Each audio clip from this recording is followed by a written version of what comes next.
21শে জুলাইয়ের প্রস্তুতি সভা অনুষ্ঠিত হয়ে গেল গঙ্গাজলঘাটি ব্লকেই। সেখানেই উপস্থিত ছিলেন বিষ্ণুপুর সাংগঠনিক জেলার তৃণমূল নেতারা। তাদের সকলের উপস্থিতিতেই এবং ব্লক সভাপতি হৃদয় মাধব দুবের নেতৃত্বে বিশাল মিছিল করেই সভা অনুষ্ঠিত হলো। আর সেই সভা মঞ্চ থেকেই ব্লক সভাপতি বিজেপিকে কটাক্ষ করলেন এবং ভারতের প্রধানমন্ত্রী নরেন্দ্র মোদীকেও কটাক্ষ করলেন। তিনি এই সভা থেকে বললেন, নরেন্দ্র মোদী ধনীদের প্রধানমন্ত্রী, তিনি সাধারণ মানুষের কোনো কাজ করেননি। এমনটাই অভিযোগ তুললেন আজকের এই 21শে জুলাইয়ের সভা মঞ্চ থেকে ব্লক সভাপতি হৃদয় মাধব দুবে।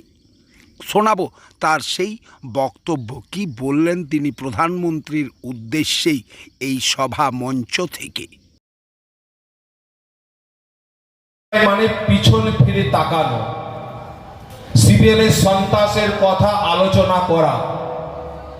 21শে জুলাইটা বারবার মমতা বন্দ্যোপাধ্যায় কেন করেছিলেন যে 21শে জুলাই শহীদ দিবস আমাদের ধর্মতলায় হবে প্রতি বছর। 34টা বছর ধরে পশ্চিমবাংলায় বামফ্রন্টের নেতৃত্বে যে সরকার ছিল, সেই সরকার কিভাবে সন্ত্রাস করেছিলেন গ্রাম বাংলার প্রতিটি গ্রামে গ্রামে, সেই সন্ত্রাসটা আলোচনা হবে।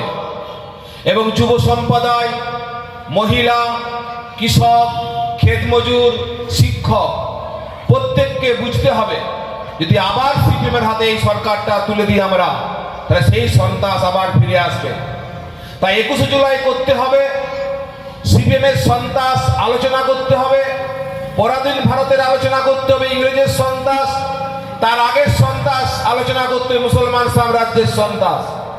এবং সেই লোকগুলোকে মনে রাখতে হবে এবং তাদের হাত থেকে নিজেদেরকে বেঁচে থাকতে হবে, দেশকে বাঁচাতে হবে, সমাজকে বাঁচাতে হবে, সংবিধানকে বাঁচাতে হবে। আজকে সিপিএম পার্টি জিরো হয়ে গেছে। আসুদা বললেন যে সিপিএম পার্টি 235টা সিট পেয়ে পশ্চিমবাংলায় বিধানসভায় এসেছিলেন, সেই সিপিএম পার্টি আর জিরো, একটা বিধানসভা জয়লাভ করতে পারেননি। তারা পশ্চিমবাংলার মানুষকে মিথ্যা প্রতিশ্রুতি দিয়ে দিয়ে সাম্প্রদায়িক চিন্তা ভাবনা মাথায় ঢুকিয়ে দিয়েছিলেন, শ্রেণী সংগ্রামের কথা বলেছিলেন। আরেকটা সমস্যা আমাদের সামনে আসছে, তার নাম বিজেপি। বিজেপির মূল শক্তি সাম্প্রদায়িকতা। বিজেপির মূল শক্তি সাম্প্রদায়িকতা, হিন্দু মুসলমানের লড়াই, খ্রিস্টানের সঙ্গে হিন্দুর লড়াই, এবং তারপরে ভোট সংগ্রহ করে জবরদস্তি করে মুসলমানদের প্রতি টর্চার, সঙ্গে সঙ্গে হিন্দুদের যারা বিজেপির সমর্থন নয় তাদের প্রতি বিভিন্ন ধরনের টর্চার। এই স্বাধীন ভারতের কথা বলি আজ, এই স্বাধীন ভারতে বিজেপির কোনো অবদান নেই, কিন্তু তারা বুক ফুলিয়ে সরকার চালাচ্ছেন। তার কারণ এই স্বাধীন ভারতে যে প্রথম সরকার ছিল, কংগ্রেস সরকার, যে সংবিধান করেছিলেন, সেই সংবিধানে প্রত্যেকের ভোটাধিকার দেওয়া হয়েছিল।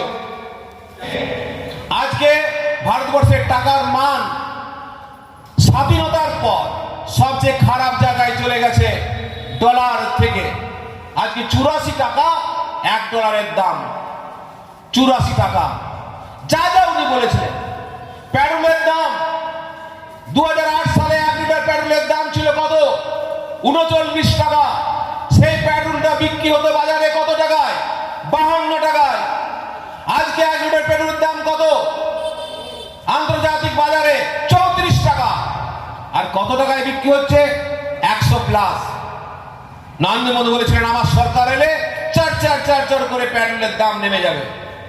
গ্যাসের দাম নিয়ে তিনি স্পেস করতে, তিনি যা যা বলেছিলেন, একটা এমন কথা আপনি বলতে পারবেন না যে সরকারে আসার আগে তিনি বলেছিলেন, সরকারে আসার পর সেটা বাস্তবায়িত করেছেন, একটাও করতে পারেননি।